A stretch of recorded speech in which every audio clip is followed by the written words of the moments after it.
Hi there, this video is all about the early stages of learning to read. I'm regularly asked the question by nursery practitioners, teachers and parents about what it is children need to do before they start school.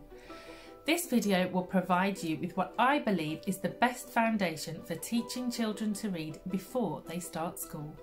Before you grab the letters and the flashcards and start printing things off frantically, I urge you to stop. Learning to read does not begin with letters. It does not begin with knowing about phonemes and graphemes. Learning to read begins with these things on here and this right here. The Letters and Sounds document produced by the DFE is the document that many of us practitioners base off phonics planning. It's a fabulous document and provides lots of the basic information.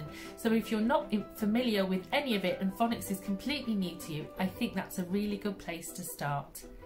Frustratingly for me, as a reception class teacher, I wish people would place more importance on phase 1. I've worked in a nursery myself. I was a nursery manager at a local preschool about 5 years ago, and I have seen firsthand how effective phase 1 teaching is. Unfortunately, due to school readiness, the pressure is felt by nursery practitioners and childminders and parents to get their children school ready.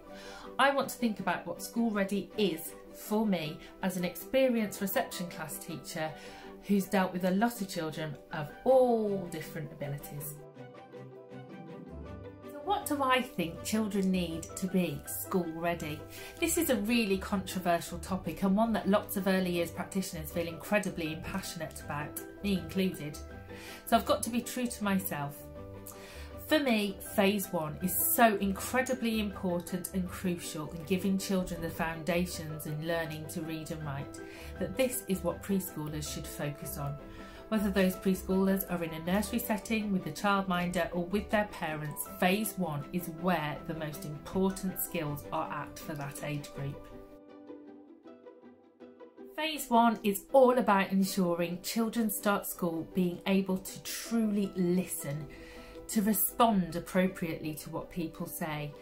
Rather than just hearing things, they actually understand, can interpret, remember what they have heard. Having a rich vocabulary, experiencing words in lots of different ways, being able to use your mouth muscles and change your voice. All of these skills are so crucial in being a good reader, and phase 1 lays the foundations for that. I absolutely do not expect children to start school knowing their phoneme and grapheme correspondences. That means looking at an S and knowing it makes the sound S. Don't want them to be able to do that. I want them to have a breadth of language, be able to communicate with me.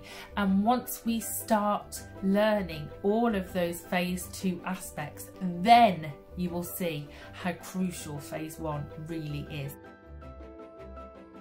Phase 1 has 7 aspects, and those aspects do intertwine and intermingle with each other. However, each one does deserve lots of experience and time given to it. If you place a really important emphasis on phase 1, you will produce excellent readers, writers and spellers. The skills that they learn in phase 1 will go through with them for the rest of their lives.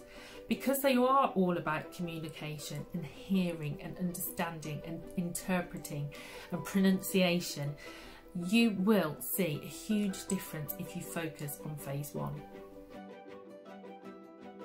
Aspect 1 is so important to all children of all abilities. Very often when we have a bright child, parents start to think that the children needs to move on to phase 2. But actually the skills that are within phase 1 and aspect 1 can be differentiated in so many ways. If you have a really bright child who once blindfolded and hears you dropping rocks into a bucket, identifies that you are dropping rocks into a bucket because their listening skills are so good, challenge them further, not by rushing on to phase 2, but by getting a plastic bucket and a metal bucket. Can they hear the difference? Can they identify that you have dropped a rock into a plastic bucket? Does it make a different sound? How is that sound different? Get the children to articulate their understanding and tell you how they know that one rock dropped into a plastic bucket and one rock dropped into a metal bucket. I think then you begin to see how the skills of listening can really develop their vocabulary, their understanding and their ability to describe how they know something. This is how we get articulate children. Aspect 2 is called instrumental sounds, and obviously you need instruments and different objects to investigate the different sounds that objects and instruments can make.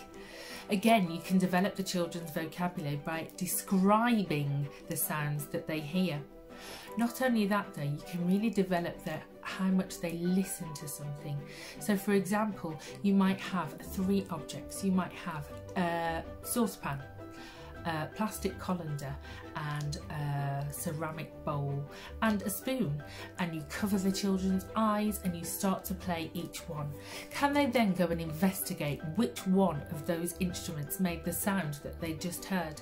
That is developing their memory, because they have to remember and hold the sound they heard in their head and then go and investigate which instrument made that noise. We've all heard the different variations of the nursery rhymes like Twinkle Twinkle Little Star, but it's really important that the children get an opportunity to experiment with well-known nursery rhymes, changing the words, make it funny, engage those boys, talk about bottoms, that's what they love, and this again will help the children develop a rich vocabulary. Twinkle, twinkle, my little tum, my daddy has a big fat. Aspect 3 is about body percussion and how the children can use their bodies, including their mouths, to make different sounds. So if we think about the different games that are in the phase 1 book, Noisy Neighbour is one of my favourites. If you haven't heard it, go and have a look at the letters and sounds document. But you can use your body to help the children articulate words, get used to using their mouth muscles and changing the way we say things. So you might play games where you get the children to listen to the speed in which you tap a beat and then get them to change how they say a word. So if we think about the word rainbow and you clap the beat, the children have to say rainbow because you said it quickly, or if you clap slowly, rainbow.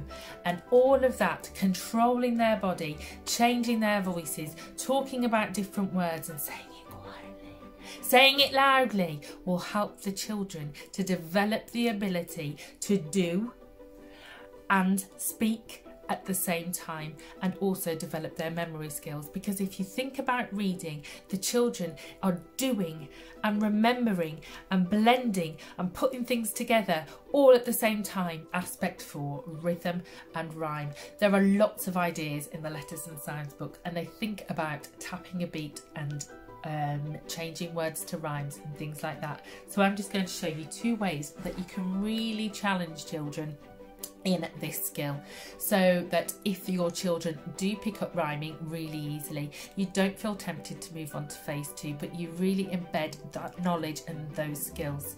So let's think about this beat.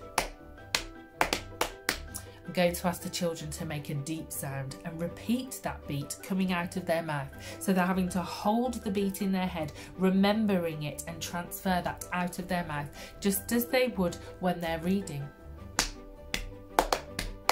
Boom, boom, ba-dum, boom, boom. Now let's make a breathy sound.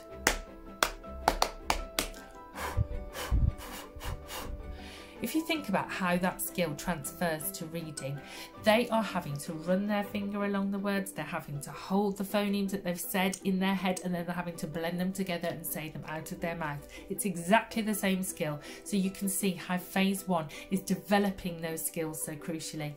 If we think about rhyming strings are things that children need to just be able to say: hat, bat, cat, rat, mat. Once they can do that, then you can challenge them further. Hi there, my name is Sam. I like sandwiches and some jam. They could finish that off for you. But you can see there, when you're breaking up the word sandwiches with the beats, sandwiches, that's the beginning of teaching children about syllables. Syllables are crucial for spelling, reading and writing. Again, you can see how all of these phase 1 skills will help children as they move forward in their early reading and writing. So there you have seen aspect 1 to 4. We've still got 5 to 7 to go, and they are huge areas. So I'm going to do a part 2 of this video for you tomorrow.